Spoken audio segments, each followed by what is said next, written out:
तीसरे खंड में छठा अध्याय और खंड 3।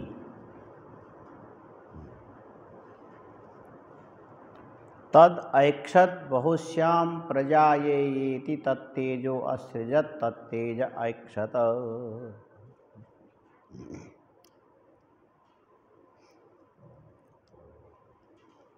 इसकी व्याख्या इस ढंग से भी करते कहीं कहीं पर कि इच्छा, ज्ञान और क्रिया, कितने चीजें हुई? इच्छा, ज्ञान और क्रिया।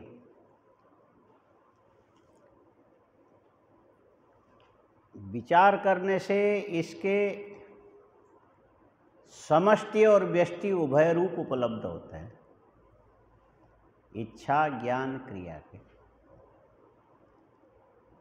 छोटे स्तर में, बड़े स्तर में और बड़े स्तर में उभय रूप मिलते हैं। इच्छा, ज्ञान। सबसे पहले यहाँ से शुरू करते हैं। हम लोगों को भूख लगती है, लगनी है। भूख नहीं लगती, अभी नहीं लगी होगी, लगी।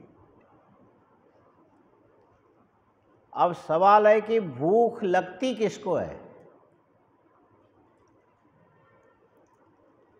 गांव में बच्चे जब कहते भूख लगी तो एक लोटा पानी दे देते, लो इससे धो लो। हाँ। मिट्टी लगा तो धो लेते, भूख लगी तो धो लो। तो बच्चे फट से जवाब देते कि भूख को धोया नहीं जाता है। फिर भूख तो खाने की इच्छा है। हाँ, भूख क्या है? खाने की इच्छा। तो इच्छाएं तो अनंत है, इच्छाओं का कोई अंत थोड़ी है, गिन नहीं सकते हैं कितनी इच्छाएं होती होगी। इसीलिए कुमार संभव में कालिदास ने लिखा, मनोरथानाम अगतिर्न विद्यते। वहाँ मल्लिनाथ जी लिखते हैं, यहाँ अगति शब्द से देश की सीमा और संख्या की सीमा, इन दोनों का निषेध है। हाँ, देश, काल, वस्तु, परिस्थिति, संख्या, इसकी सीमा का निषेध है अगति शब्द। मतलब क्या? माने हमारी इच्छाएं कितनी होनी चाहिए, इसके बाद समाप्त होना चाहिए, इसे कोई सीमा निश्चित नहीं है। होती जाएगी, होती जाएगी, होती, ये चाहिए, वो चाहिए, वो चाहिए, चलता ही रहेगा वो। और दूसरी बात, इच्छा में मत्कृति साध्यम इसका विषय है कि नहीं, इस पर विचार नहीं करता आदमी, इच्छा हो जाती है। वस्तु दिखने के बाद इच्छा में आप स्वतंत्र नहीं हैं, आप रोक नहीं सकते। इच्छा को पूर्ण न होना ये अलग चीज है, इच्छा को रोक न पाना ये अलग चीज है। इच्छा तो होगी ही होगी, है? इच्छा को रोक नहीं सकता। आपने 3 दिन से व्रत किया, खाया नहीं, और सामने वाला गरम गरम हलवा खा रहा है दिसंबर के महीने में, यहाँ तो खूब ठंडी होती है। कैसा लगता है देखने के बाद? पहले हम भी 2-4 व्रत किया करते थे, अब नहीं करते। तो स्वामी जी महाराज शाम को यहीं बैठते थे। काफ़ी दिन से उन्होंने शाम का भोजन छोड़ दिया था। दूध लेते थे, 1 लोटा में दूध लेते, और बोलते हैं गाय का दूध है, अमृत है, ले लो ले लो। तो उसके साथ वो कभी कभी 1-2 कुछ ऐसी चीज़ें लेके, ये गुजरात वाले कोई भेजते थे, लड्डू, जो क्या बोलते हैं उसको, चूरमा। बोले दूध के साथ ये अच्छा लगता है। और हम ये बोलते थे आज मेरा व्रत है। अरे कहाँ व्रत ले लिया? चलो दूध ले लो, कोई बात। अच्छा, व्रत है कोई बात नहीं, लड्डू को देखने के बाद पेट में भूख लगी है और खाने की इच्छा को व्रत रोक सकता है क्या? नहीं खाएंगे अलग चीज है, इच्छा को तो नहीं रोक सकते। इच्छा तो होगी, इच्छा का विषय पूरा नहीं हुआ ये बात अलग है, लेकिन इच्छा होने से पहले इच्छा को रोक सको ये किसी के बस की बात नहीं है। हाँ, इसीलिए ये जो कट्टर धर्मशास्त्र के विधि से चलने वाले बोलते हैं कि ऐसा भोजन न करो जिसको कुत्ते ने देखा हो, स्वान दृष्टम, ऐसा भोजन न करो जो कौवे ने देखा हो।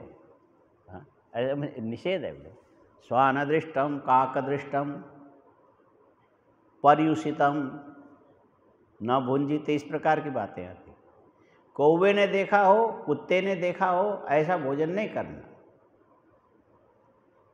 उस समय ऐसा लगता है कि देख लिया कुत्ते ने तो क्या बिगाड़ा, कोई जूठा थोड़ी कर दिया। कुत्ते ने सूंघा, कुत्ते ने चाटा, फिर न खाओ, ये तो समझ में आता है।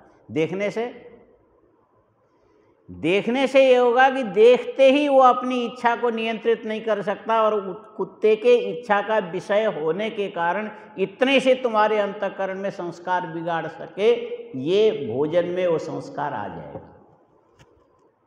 इसीलिए स्वान दृष्ट, काक दृष्ट नहीं खाना चाहिए।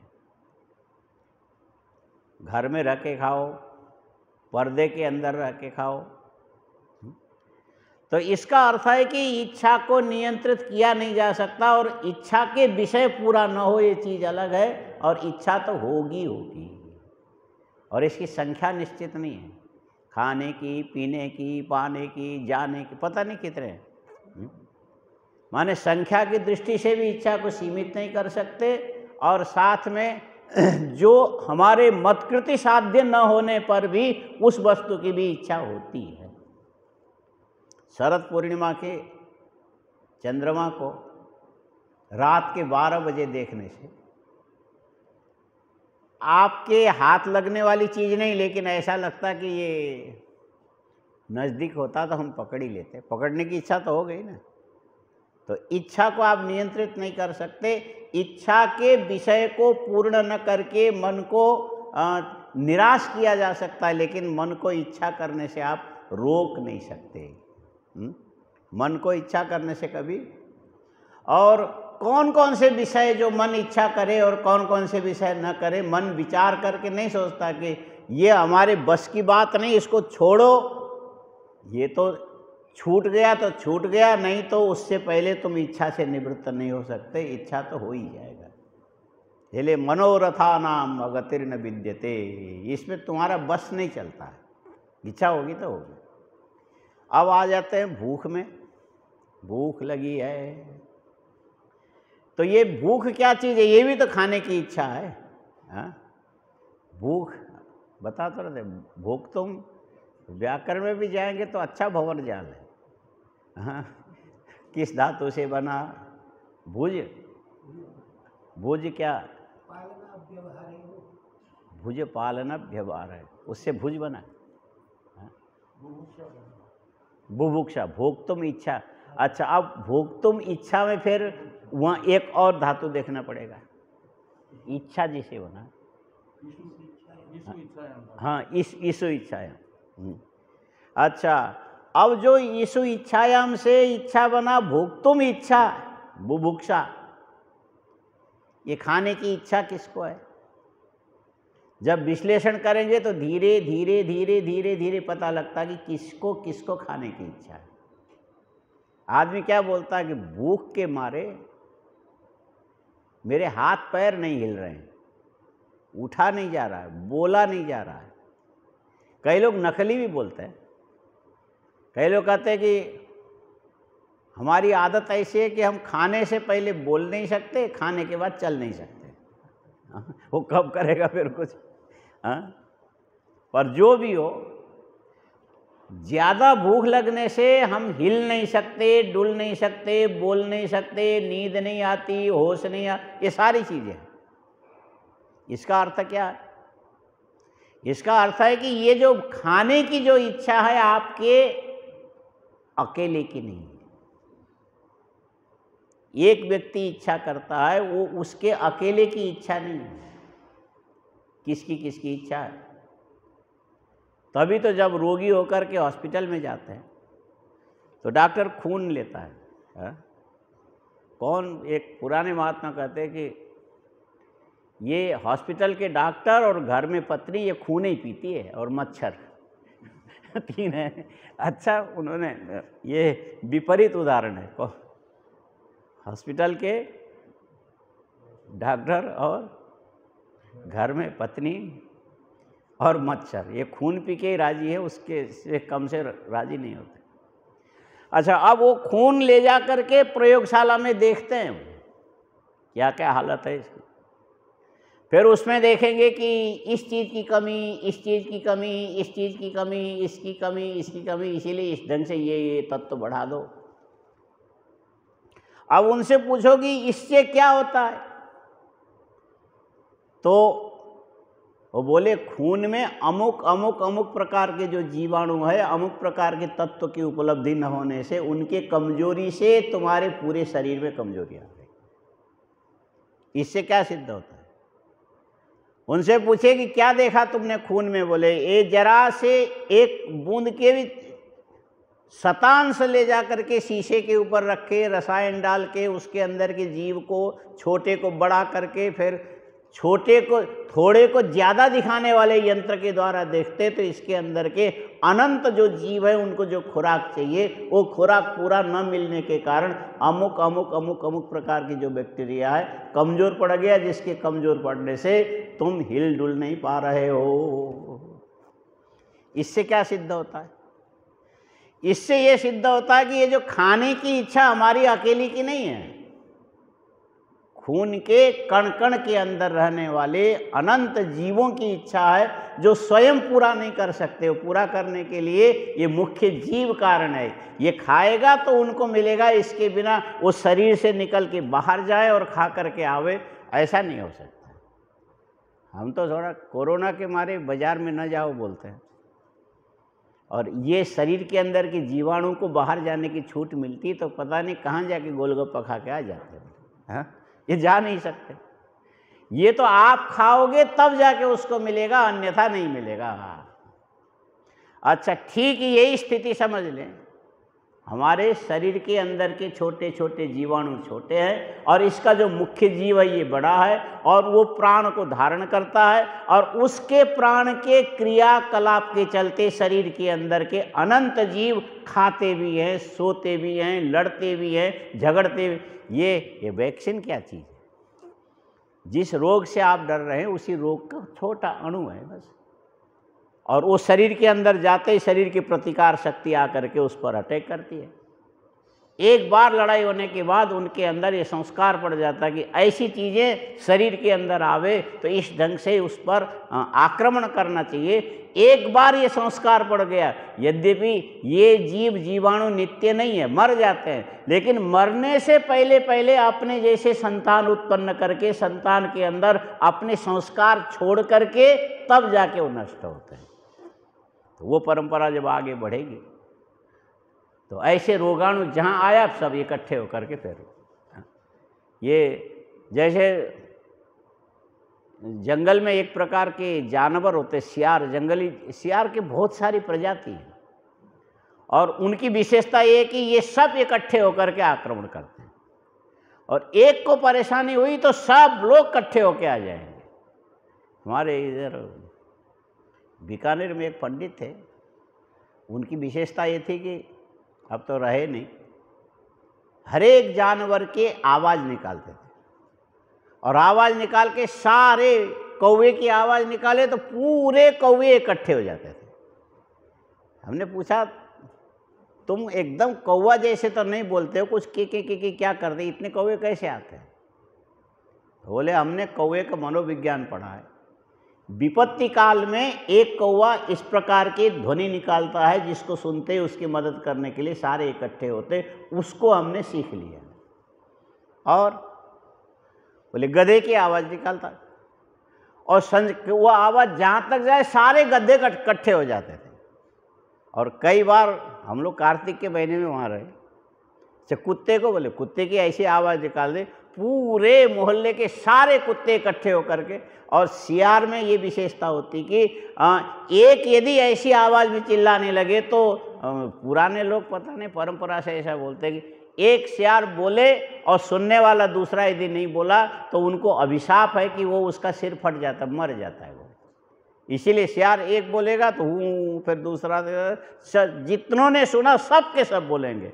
माने अब सवाल है कि ये जो शिक्षा है सियाल को किसने दिया, संस्कार से आया बातल, ये मर गया तो इसके बच्चों को किसने सिखाया, उनके बच्चों को किसने सिखाया, उनके बच्चों को। इसका मतलब है हमारे मन के अंदर के संस्कार हमारे आने वाले पीढ़ियों में अपने आप संक्रमित होकर के जाते कोरोना की तरह। हाँ, ये संस्कार अपने आप संक्रमित होकर चले जाते हैं। अच्छा, अब ये जो शरीर के अंदर के छोटे छोटे जीवाणु हैं, इनको भी ये चीज़ न मिलने पर इस प्रकार की इच्छा करनी चाहिए, जबकि ये स्थायी नहीं है, बदलते रहते हैं, हर कोशिकाएं बदलती है। लेकिन नया जो आने वाला है पुराने वाले के संस्कार को लेकर के उसी ढंग का व्यवहार करता है। इसीलिए आज एक वैक्सीन लगाया और वो उसका जिसने प्रतिकार किए वो तो 7 दिन में वो सारे जीवाणु समाप्त हो गए, लेकिन उनके जो संतान दूसरे आ गए, उनके जो अंदर के संस्कार है अपने बच्चों को दे गए। ये लगातार चलता रहता है। इसीलिए ये हमारी जो संस्कृति है ना, सनातन संस्कृति है। हमारी संस्कृति सनातन है, अनादिकाल से चला आया। ब्रह्मा जी ने सृष्टि के आदिकाल में कमल के ऊपर बैठते सबसे पहले उनको इच्छा हुई कि कुछ नहीं जानता हूँ, ज्ञान नहीं है, बिना ज्ञान के क्या करूँगा, ज्ञान नहीं होगा तो डर लगेगा। भयभीत होकर के आंख बंद करके बैठे, परमात्मा ने कृपा किया, उनको ज्ञान प्रदान किया। वहाँ से दिव्य शक्ति के द्वारा सृष्टि प्रारंभ हुई। वहाँ से लेकर के ज्ञान चाहिए, ये इच्छा जो है सबके अंदर, माने हर जीव में है कि हमको जानना चाहिए, हमको जानना चाहिए, कुछ सीखने को मिलना चाहिए, कुछ समझने में आना चाहिए। ये ठीक है, कोई सिखावे आप जानो ये बात अलग है। सीखने की जो इच्छा, इसको किसने सिखाया? ये परंपरा से आ रहा है। हाँ, ये वो अनादि परंपरा से चला आ रहा है, ऐसे चलता ही रहेगा। इसी प्रकार खाने की जो इच्छा है ये भी अनादि परंपरा से चला आ रहा है। और शरीर के अंदर रक्त के एक एक कण कण में कितने जीवाणु होते हैं इसका कोई हिसाब नहीं। और वो जीवाणु केवल हमारे अधीन है, हमसे हम नहीं खाएंगे तो उनको मिलने वाला नहीं। इसीलिए जब इनको भूख लगती है, ये कमज़ोर पड़ने लगते हैं, तो उसका ये जो अलग अलग अलग अलग अलग टुकड़े में बिखरने वाले जो भूख है, एक व्यक्ति के भूख के रूप में व्यक्त होता है।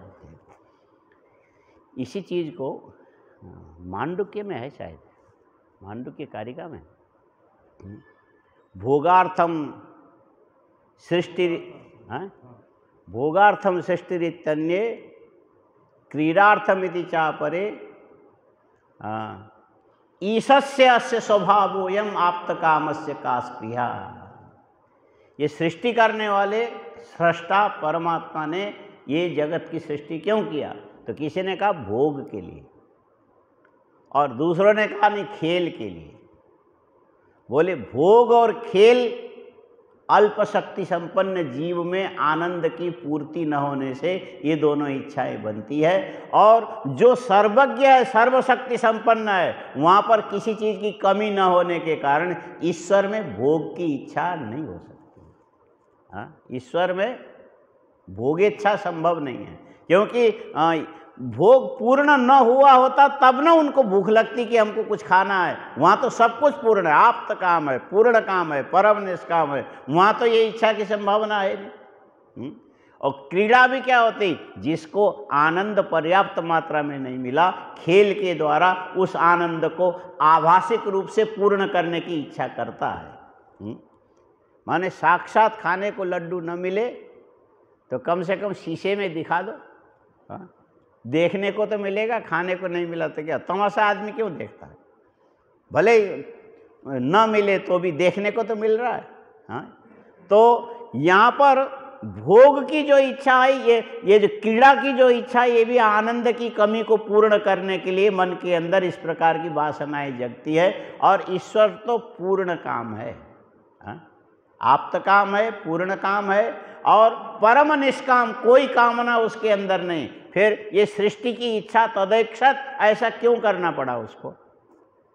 इसका सीधा उत्तर यही है कि खाने वाला कौन है? हम लोगों का तो सिद्धांत यही है ना, जन्म मरण किसका होगा? जन्म मरण किसका होगा? बोलिए, जन्म मरण। जन्म कौन लेगा? शरीर लेगा। और मरेगा कौन? शरीर मरेगा, है ना। जन्म मरण शरीर का धर्म। अच्छा, भूख और प्यास किसको लगेगी? प्राण को लगेगी। प्राण चलता रहे तो शरीर में प्यास भी लगेगा, भूख भी लगेगी। और यदि बंद हो गया तो ठीक है, वो संस्कार करने में ज़्यादा देर लगेगा, लेकिन भूख प्यास वहाँ पर नहीं लगेगी। तो प्राण, भूख और प्यास प्राण का धर्म, जन्म और मरण शरीर का धर्म। और शोक और मोह किसका धर्म? ये मन का है। शोक करेगा मन, मोह में पड़ेगा मन। शोक माने प्राप्त वस्तु संयोग विच्छेद होने पर हाय चला गया, इसको लेकर के शोक होता है। मोह माने वस्तु गया नहीं, लेकिन कदाचित ऐसा हुआ मैं तो मरी जाऊंगा। मोह में वस्तु विनाश नहीं होता है। मोह में वस्तु विनाश नहीं होता है। किसी को आपने अच्छे ब्याज के लिए पैसा दे दिया, वो दबा के चला गया, फ़ोन बदल दिया उसने, कहाँ पकड़ने जाओगे? फिर क्या कहोगे? मेरा तो गया जी, मैं तो मर गया। वो बोलता है ऐसा, मैं तो मर गया। कैसे तुम मर गए? मेरे जीवन भर की कमाई एक आदमी पूरा का पूरा लेके चला गया, फ़ोन नंबर ही बदल दिया, लगता ही नहीं है, वो कहाँ चला गया पता नहीं, मैं खोजने किधर, पूरे जीवन भर की पूंजी ले करके चला गया। तो अब ये मिलना संभव नहीं, फिर भी आशा तो आदमी रखता ही है। ये जीवन ही आशा का एक हिसाब है।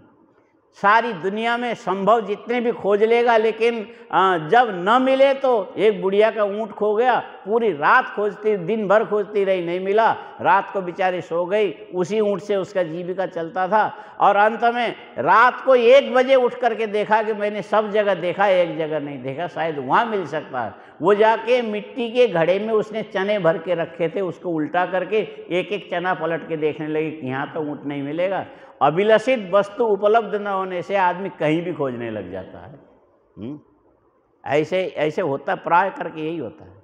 अच्छा, अब यहाँ पर सवाल ये है कि शोक और मोह जो होता है, चला गया उसके लिए के आदमी जो चिंता करता है ये शोक, और जाने से पहले ही अरे ध्यान रखो, दरवाज़ा बंद किया कि नहीं, कोई चोर आ गया, सारा लूट करके ले गया, तब क्या होगा। इतने में मन इतनी बड़ी बड़ी कल्पनाएं कर लेता है कि अरे ये सब हो गया तब तो हमारा तो जीना ही मुश्किल हो जाएगा। ये जो कल्पना करते ये मोह है, हुआ कुछ नहीं है। वो कहते अच्छा मम्मी मैं मर गई तो आप क्या करोगे? ऐसा मत बोल, अभी मरा नहीं है। माने वो कल्पना, वस्तु के रहते रहते इस प्रकार के उसके विनाश की कल्पना मात्र सुनने को आदमी तैयार नहीं रहता, इसका नाम है मोह। और नष्ट हो गया इसके बाद तो सिर पीट पीट करके रोएगा, इसका नाम है शोक। शोक और मोह किस में होगा? मन में, है ना। शोक मोह किसका धर्म है? मन का। भूख और प्यास किसका धर्म है? प्राण का। और जन्म और मृत्यु किसका धर्म है? शरीर का।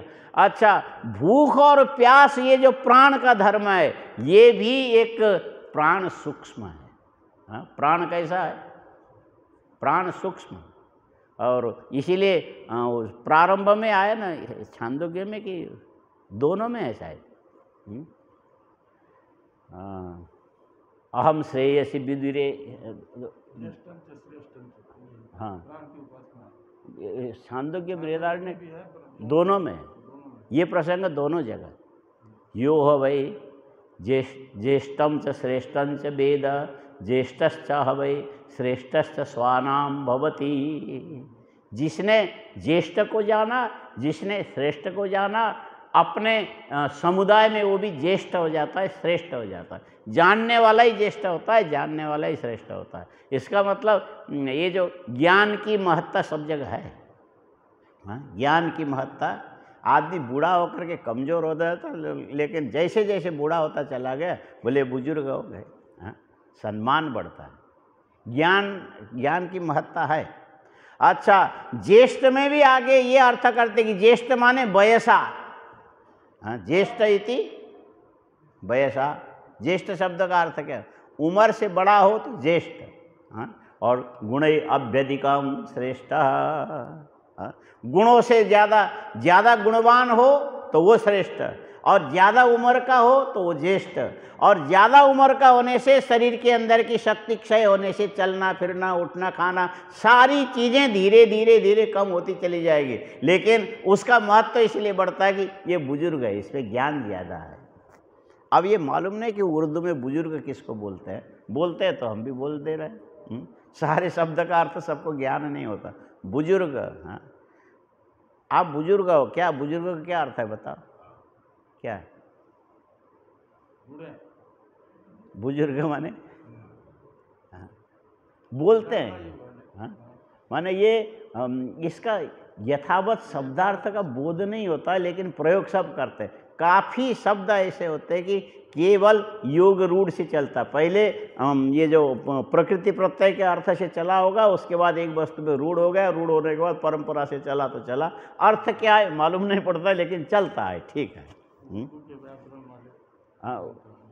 वो भी बहुत सारी चीज़ें नहीं बता। उर्दू वाले भी संस्कृत वाले के पास आके पूछते हैं कि हम लोग परंपरा से ऐसा बोलते चले आ रहे हैं, ये क्या चीज़ है ज़रा बताओ।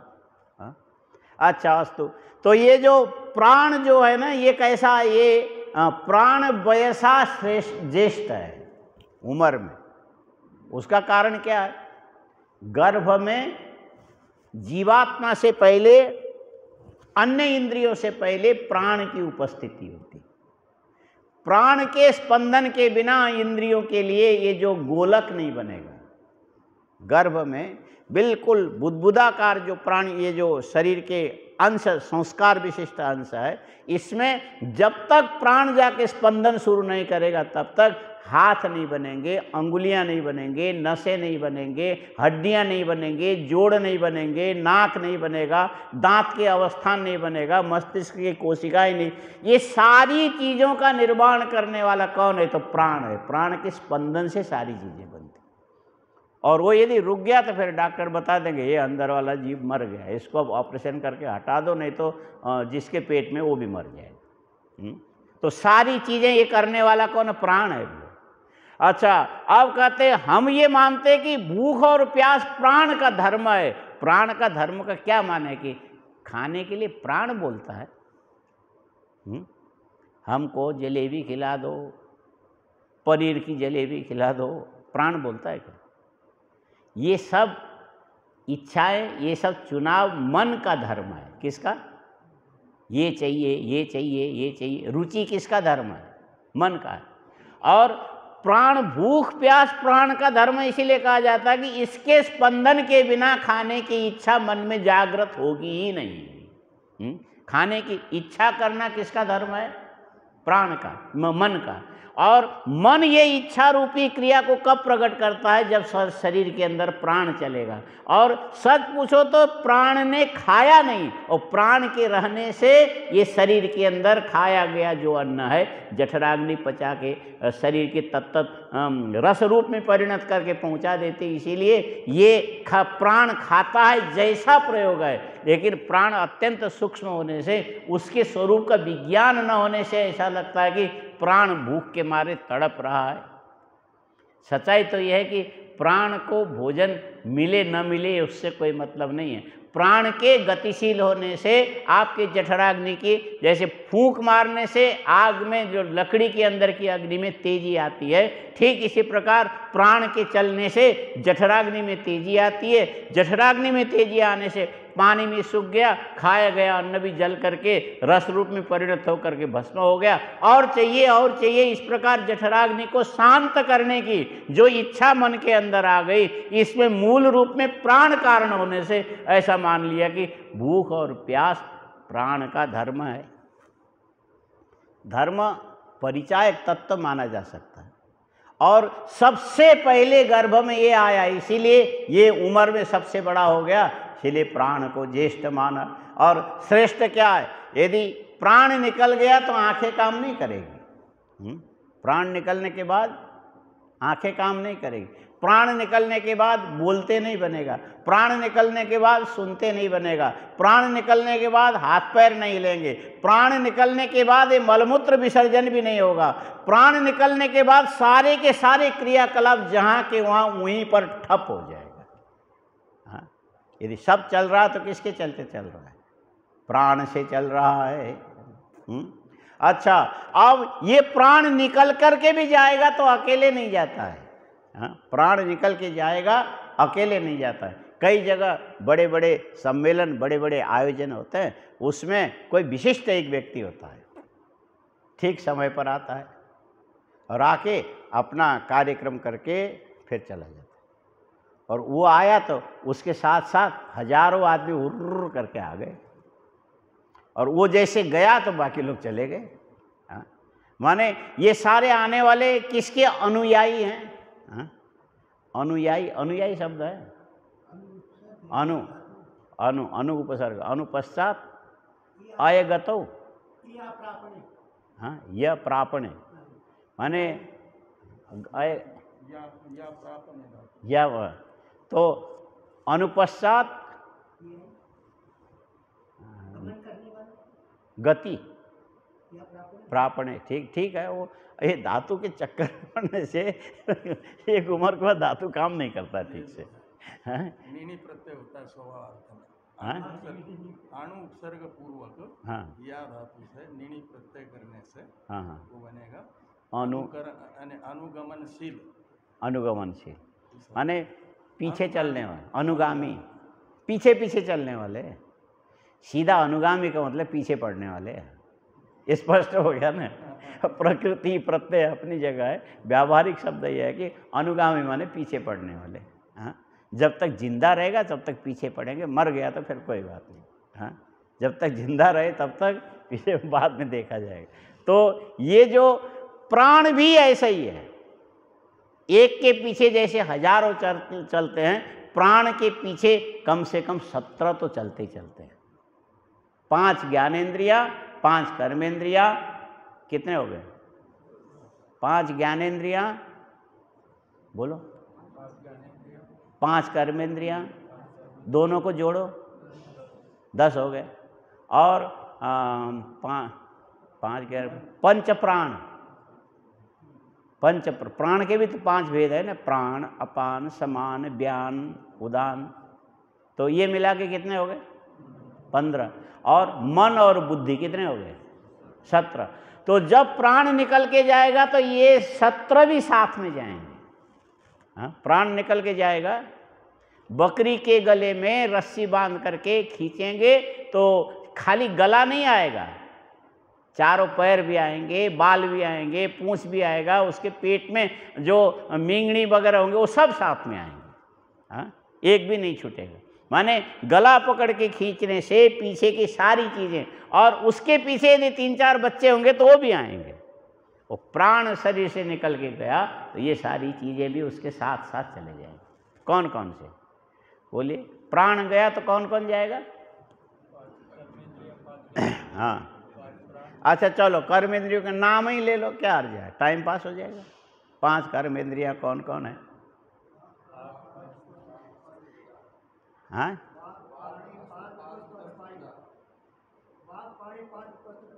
हाँ, वाक पाणी पाद अपाय उपस्थ। हाँ, ये यही है, क्रम यही है। इसीलिए ये तो सीधा वेदांत सार में शब्द से ही ऐसे ही आया ना, वाक पाणी पाद अपाय उपस्थ। उपस्थ अंतिम में है। हाँ, उपस्थ अंतिम में, वाक पाणी पाद अपाय उपस्थ, ये 5 कर्मेंद्रियाँ और 5 ज्ञानेंद्रियाँ। 5 ज्ञानेंद्रियाँ कहाँ से शुरू करेंगे? श्रोत्र, त्वक, चक्षु, रसन, घ्राण। कैसे बोलेंगे? जयानंद जी बोलिए। नहीं नहीं नहीं, श्रोत्र, त्वक, चक्षु, रसनक, घ्राणाः। क्योंकि कारण परंपरा का उच्छेद न हो इस ढंग से वो ढंग से रखा ना। श्रोत्र माने आकाश का कार्य है, और आकाश सबसे पहले उत्पन्न भूत है। उसके बाद आकाश में वायु, और वायु का कार्य होने से फिर त्वक आया, और इसके बाद वायु के बाद तेज, तेज का कार्य होने से उसके बाद आया चक्षु, और इधर जल का कार्य होने से रसन, और जल क्योंकि तेज के बाद है जल, जल के बाद पृथ्वी, पृथ्वी का कार्य होने से अंत में घ्राण। बोलते समय भी एक क्रम शास्त्रकारों ने अलग नहीं किया, मिला करके रखा। श्रोत्र, त्वक, चक्षु, रसन, घ्राणाः ज्ञानेन्द्रियाणि। वाक् पाणिपाद, यहाँ भी वही हिसाब है। वाक् पाणिपाद अपायुपस्थाः कर्मेंद्रियाणि, ये 5 10 हो गए। और प्राण, अपान, समान, व्यान, उदान, ये 5 प्राण हो गए, मन और बुद्धि। और जब मुख्य प्राण जाएगा तो ये सब के सब जाएंगे। मुख्य प्राण जाएगा तो सब जाएंगे, और यदि मुख्य प्राण रहा तो सबके काम इसके चलते चलेगा। मुख्य प्राण है तो चक्षु श्रोत्र से भी सुनाई देगा, आँख से भी दिखाई देगा, और श्रोत्र त्वक से स्पर्श का ज्ञान होगा। सारी इंद्रियां सक्रिय होगी, चाहे कर्मेंद्रियां चाहे ज्ञानेंद्रियां। और ये उपप्राण भी मुख्य प्राण के रहने पर ही चलेंगे, उपप्राण मुख्य प्राण के बिना चल नहीं सकते। इसीलिए ये जो जीवन की सारी प्रक्रिया को अकेला यदि कोई चला सकता तो वो चलाने वाला कौन है? वो चलाने वाला है मुख्य प्राण। तो ये गुणों में ज़्यादा हो गया ना। एक महान कलाकार किसी सभा में आया, पूरी दुनिया उसके पीछे पीछे आ गई, और सब हाय हाय मचान जो कुछ भी करते हैं, और वो गया तो सब चले गए। तो ये गुणवान कहलाए ना। प्राणों में सारा गुण है। आँख के देखने की शक्ति प्राण में निहित है, कान के सुनने की शक्ति प्राण में निहित है, त्वगिंद्रिय के छूने की शक्ति प्राण में निहित है, रसना के चखने की शक्ति प्राण में निहित है, पैर की गति की शक्ति प्राण में निहित है, हाथ की लेन देन की शक्ति प्राण में निहित है। इस प्रकार मन के संकल्प शक्ति भी प्राण में निहित है। यदि प्राण शिथिल हो गया तो मन भी धीरे धीरे हालत ऐसी हो गया, अब तो किसी को पहचानता नहीं है। प्राण के अधीन है पहचानना, जानना, समझना, उपाय, चिंतन इत्यादि। इसका अर्थ है हरेक इंद्रियों के जितने भी गुण विशेष हैं उन सबको प्रभावित करने वाला प्राण है। इसीलिए ये जो भूख और प्यास, इसको भी प्रभावित करने वाला प्राण होने से भूख और प्यास प्राण का धर्म माना गया। लेकिन प्राण स्वयं नहीं खाता है, प्राण स्वयं नहीं खाता है, जबकि खाने का काम प्राण के बिना होता नहीं है। रस चखने का, स्वाद लेने का जो काम है जिह्वा के द्वारा होता है, रुचि का जो काम है मन के द्वारा होगा। लेकिन खाने की जो मुख्य क्रिया प्राण के बिना नहीं हो सकता। प्राण सभी के जो अलग अलग दिखने वाले अपूर्ण गुणों को पूर्ण करने वाला प्राण होने से ये प्राण कैसा है? ये ज्येष्ठ श्रेष्ठ है। गुणों में ज़्यादा होवे तो उसको क्या बोलेंगे? और उम्र ज़्यादा हो तो उम्र ज़्यादा हो तो ज्येष्ठ बुजुर्ग, गुण ज़्यादा हो तो श्रेष्ठ। और ज्येष्ठ भी एक ही है और श्रेष्ठ भी एक ही है। वो कौन है? तो बोले प्राण है। प्राण ज्येष्ठ है, प्राण श्रेष्ठ है, उसी के चलते हमारे जीवन की सारी चीज़ें चलती है। लेकिन इस प्राण से भी कोई श्रेष्ठ और चीज़ है जो प्राण को धारण करता है। प्राण से भी एक श्रेष्ठ कोई और है जो प्राण को धारण करता है। प्राण से भी कोई श्रेष्ठ है जो प्राण को, इसी से तो जीव शब्द बना है। जीव, अब बताइए कौन सा धातु? प्राण धारण।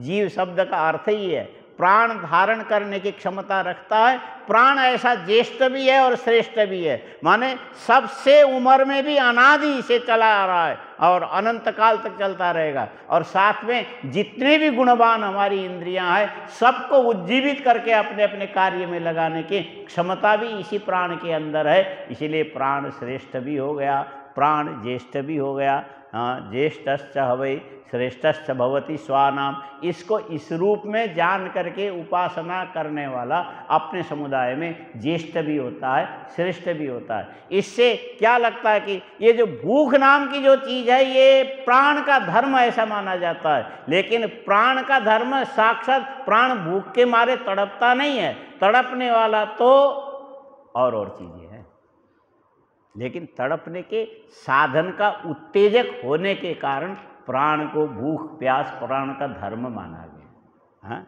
साधन होने से, फूंकने से आग जलती है, इसका मतलब ये नहीं कि वायु से साक्षात अग्नि प्रकट हो गया।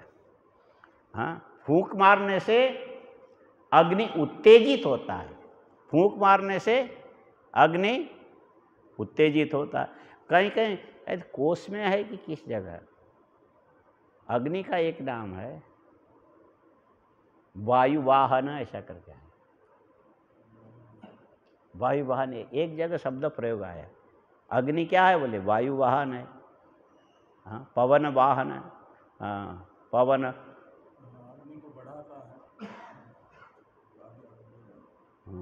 भूत वह तो अग्नि है, अग्नि है, लेकिन हाँ अग्नि का वाहन वायु के रूप में एक जगह प्रयोग आया है। हाँ, वायु अग्नि को लेकर के गति प्रदान करता है। हाँ, वायु वाहन। तो इससे ये नहीं सिद्ध होता कि वायु स्वयं ही भूखा है, अंदर के मन के अंदर की खाने की इच्छा को जागृत करता है, जगा देता है। जैसे फूंक मारने से अग्नि जगती है, वैसे खाने की इच्छा को प्राण जगाता है अपनी क्रिया विशेष के द्वारा। अच्छा, अब शरीर के अंदर इतनी सारी बातें हो गई, तो अब सवाल है कि ये इतनी बड़ी सृष्टि करने की इच्छा जिस परमात्मा के अंदर हुई, ये सृष्टि की इच्छा उसकी हुई क्यों होगी? जैसे हमारे शरीर में अनंत जीवाणु विद्यमान है, सब खाते हैं, सब सोते हैं, सब लड़ते हैं, सब झगड़ते हैं, सबके आपस में संगठनिक कई प्रकार की क्रियाकलाप होती है, और उन सब को मूल रूप से संचालित करने वाला मुख्य प्राण है। वो जो मुख्य प्राण है वो भी किसमें अटका हुआ है? ये जीव के साथ जाकर के अटका हुआ है। जब वो जीव यहाँ से गतिशील होकर के शरीरांतर में जाने की चेष्टा करता तो प्राण चलेगा, प्राण चलेगा तो सारी इंद्रियां चलेगी, और सारी इंद्रियां गई तो ये जो शरीर मात्र जो बचेगा मृत कहलाने लग जाएगा। हाँ, ये मृत कहलाने लगेगा। अब इसमें जो खाने की इच्छा जो सामने आई, जो इच्छा मात्र की जो चीजें सामने आई, उसमें ईश्वर ने सृष्टि की इच्छा की तो क्या भूख के मारे भोग करने के लिए ये सृष्टि की इच्छा की, अथवा सृष्टि को बना करके ये जो पृथ्वी को बनाया बॉल खेलने के लिए, और वायु को बनाया फूंक मारने के लिए, और सूर्य को बनाया दीप घुमाने के लिए। ईश्वर को इसकी कोई ज़रूरत थी नहीं। और फिर भी सृष्टि यदि किया तो किसने किया? ईश्वर ने ही किया। यहाँ भी भगवान भाष्यकार बीच बीच में बोलते हैं कि प्रकृति में एक क्षमता नहीं है। ईक्षतृत्व, ईक्षतेर ना शब्दों शायद यहीं से निकाला हो, तदेक्षत बहुश्याम प्रजा, ये जो उसने मैं एक से बहुत हो जाऊं ऐसी जो इच्छा की, ये प्रकृति में ये इच्छा कभी संभव नहीं है। हाँ, प्रकृति में इच्छा कभी संभव नहीं है। ये तो चैतन्य का धर्म है ईक्षण संकल्प करना। ये क्योंकि ईक्षण संकल्प ज्ञान मूलक होने से जड़ प्रकृति में ये ज्ञान न होने के कारण उसने ईक्षण संकल्प किया, ऐसा माना नहीं जा सकता।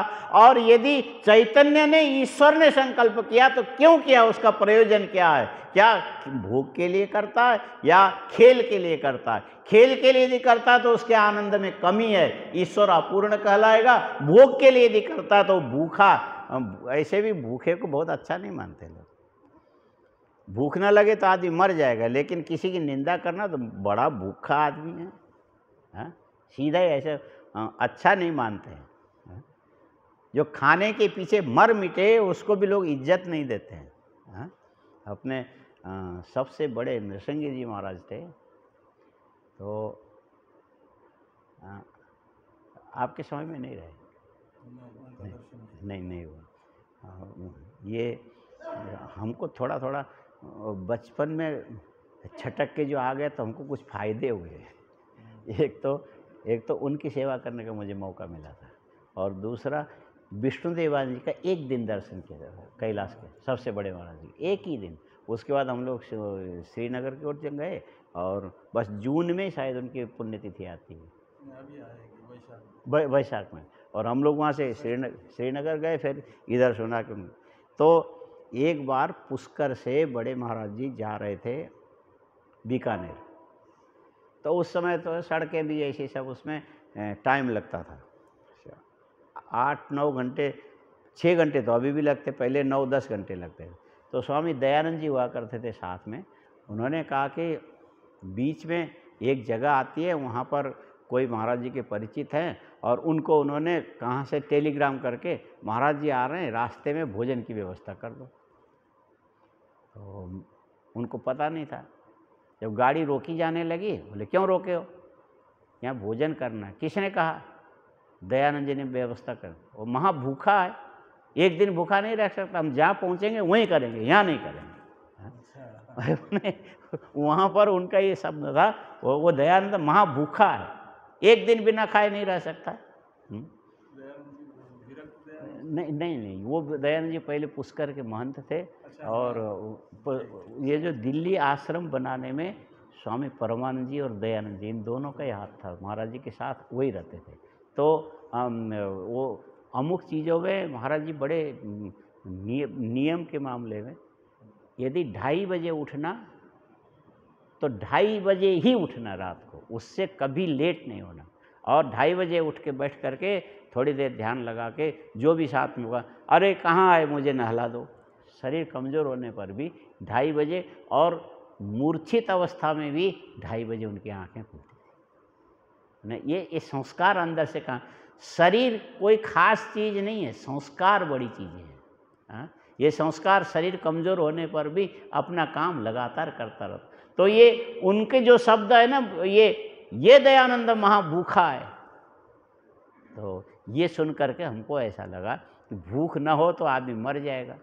हाँ, भूख से तो खाने की रुचि होती, भूख ना हो तो बेकार हो जाएगा। लेकिन ये भूख अनियंत्रित होकर के सबके सामने यदि दिखने लग जाए, नागा बाबा का क्या मतलब है? नागा बाबा का क्या मतलब, आप बताओ, अब तो कपड़े वाले हो।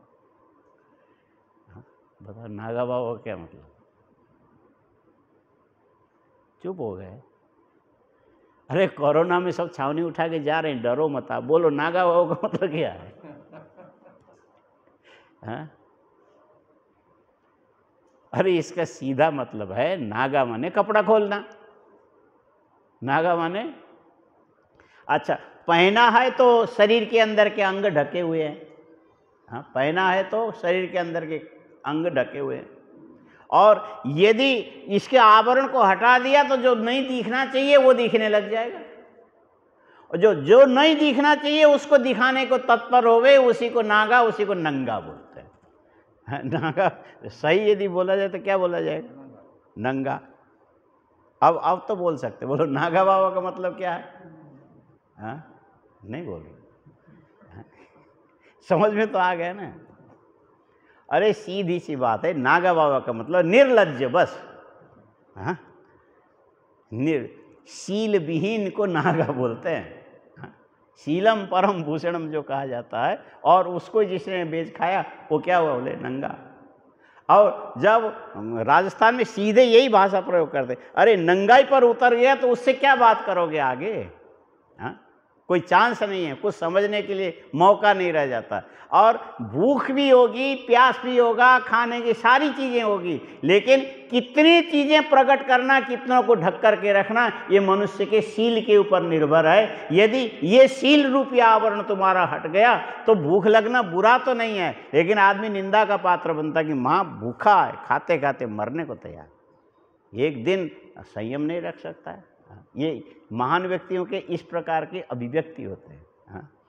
माने भूख प्राण का साक्षात धर्म नहीं है, भूख प्राण का साक्षात धर्म नहीं है। ये प्राण के होने से भूख उत्तेजित होता है, प्राण के रहने से प्यास उत्तेजित होती है, और ये प्राण निकल गया तो ये दोनों निष्क्रिय हो जाएंगे। और ईश्वर ने जो सृष्टि किया, क्यों किया? क्या भूख के मारे, भोग के लिए सृष्टि किया? वहाँ भोग की आवश्यकता नहीं, उसका आनंद पूर्ण है। हाँ, आप्त काम है, पूर्ण काम है। और ये ईश्वर में क्रीड़ा करने की आनंद की मात्रा कम नहीं है। फिर ये सृष्टि की इच्छा क्यों हुई? इसीलिए कि ये जो खाने की पीने की इच्छा वाले अनंत जीव सृष्टि, ये जो सृष्टि के आदिकाल में ईश्वर में जाकर के लया अवस्था में ईश्वर में लीन होकर के बैठे, और समय परिपक्व होने से उस समय ने सारे जीवों के भोग की जो इच्छा को जगा दिया, तो ईश्वर का स्वभाव बन गया मैं सृष्टि कर लूँ।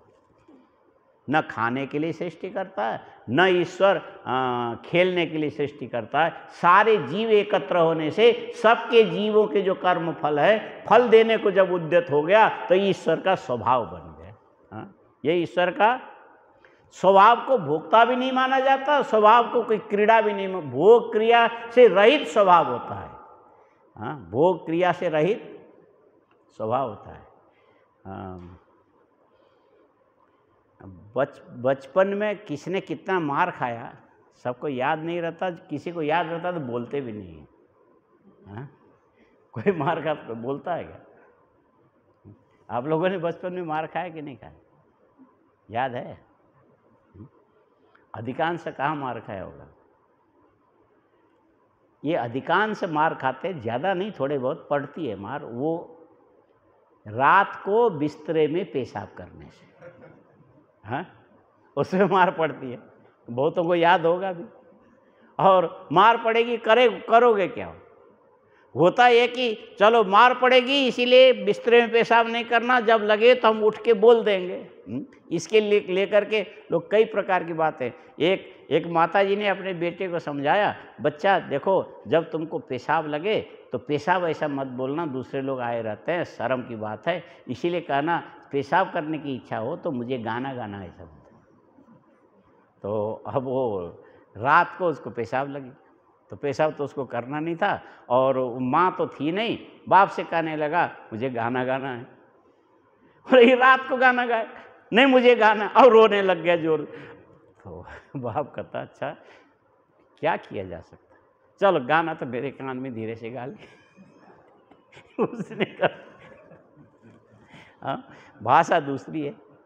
अच्छा, अब वो जो बिस्तरे में पेशाब करने पर जो मार पड़ती है, उसमें समस्या क्या होती है? जब बच्चे को पेशाब लगेगा रात को, तो वो स्वप्न में उसका प्रभाव डालता है। वो स्वप्न में ये देखता है कि पेशाब लगी है, और जा करके मैं पेड़ के नीचे बैठ करके छाया में पेशाब कर रहा हूँ, ऐसा करके कर रहा होता है, और उसका पेशाब तो यहाँ से छाती की ओर आता है और नीचे गिरेगा, फिर थप्पड़ खाएगा। हाँ, ये याद है ना? तो ये भोग में ये सारी चीज़ें होती है। हाँ, भोग में ये सारी। अच्छा, अब उसमें जो स्वप्न में पेशाब करने से इधर पेशाब छूट गया, ये उसका स्वभाव है, ये इच्छा पूर्वक काम नहीं किया। ये कैसे किया? और कई लोगों का ऐसा स्वभाव होता है, जब ऐसा ऐसा ऐसा ऐसा पैर नहीं हिलाएगा तब तक उसको नींद नहीं आएगी, और संस्कार है। अच्छा, ये पैर क्यों हिला रहा है? ये कोई खाने को नहीं मांग रहा है, पीने को नहीं मांग रहा, कपड़ा नहीं मांग रहा, चद्दर नहीं मांग रहा, ये रजाई नहीं मांग रहा, ये ऐसा ऐसा ऐसा पैर, एक पैर हिलाए बिना उसको नींद नहीं आती। ये क्या बन गया? बोले इसका स्वभाव बन गया। ठीक इसी प्रकार समग्र जीवों को अपने आप में लीन करके रहने वाला जो परमात्मा सृष्टि के आदिकाल में सद्रूप था, और उसमें सृष्टि की इच्छा यदि उत्पन्न हुई तो समग्र जीवों के कर्म फल देने को उद्यत हुए, काल के द्वारा प्रभावित होकर के। परमात्मा का ये स्वभाव है कि उस स्वभाव के चलते उसने क्या किया, मैं एक से बहुत हो जाऊं, इस प्रकार संकल्प किया। तदैक्षत बहुश्याम प्रजायेति तत्तेजो असृजत। स्वभाव से सृष्टि करने पर भी क्रम कभी नहीं बिगड़ता। पहले क्या बना? आना चाहिए ऊपर से आकाश, आकाश से वायु, वायु से तेज, यहाँ सीधे तेज से प्रारंभ किया। इसके कई कारण, मतलब अब इसमें तो देख के उलझना नहीं चाहिए। बहुश्याम प्रजायेति तद अपो असृजत।